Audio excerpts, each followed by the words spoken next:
It's December 4th, and welcome to part of our Advent video series.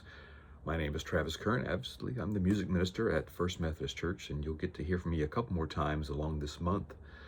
We get to talk about hope today, and I want to start with scripture from Hebrews 6:16 through 20. People swear by someone greater than themselves, and the oath confirms what is said and puts an end to all argument. So the question I have when I first read that is, does an end of all argument mean hope? Possibly. 17, because God wanted to make the unchanging nature of his purpose very clear to the heirs of what was promised, he confirmed it with an oath. Now we're talking about God's oath. How does God's oath give us hope? That should be pretty obvious. 18. God did this so that by two unchangeable things in which it is impossible for God to lie, we who have fled to take hold of the hope set before us may be greatly encouraged. We have this hope as an anchor for the soul, firm and secure.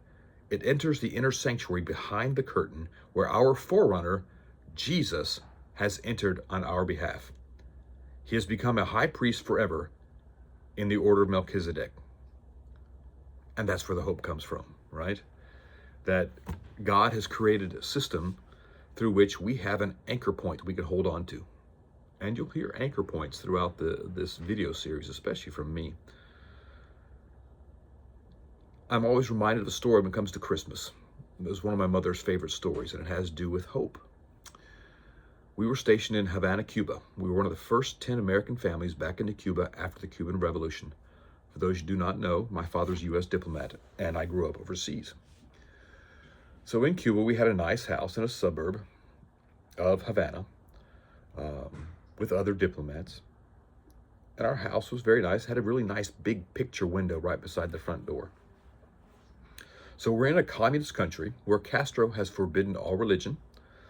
All the churches are closed and boarded up. If you did meet to discuss Christ, you did it in secret.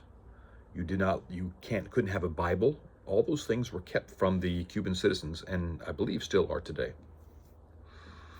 So it's Christmas time, and my mother decides to take our Christmas tree and puts it in the picture window by the front door that you can see from the street.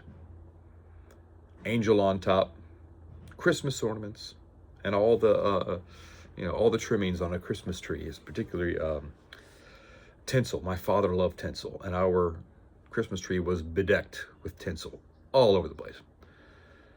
But I digress.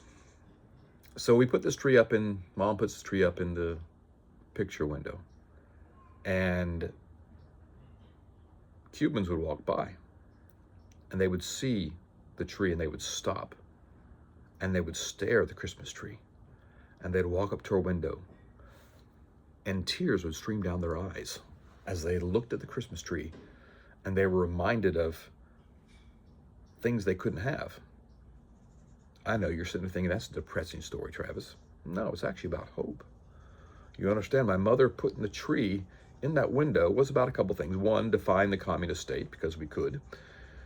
And two, try and provide hope to the Cubans so they could see the love of Christ, and that it still abounded, and that it was still available to them, even if they had to keep it secret in their hearts.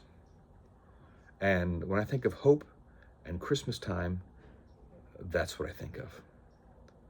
I hope you have a blessed Christmas season, and that's filled with hope, because we know the promise of what's to come.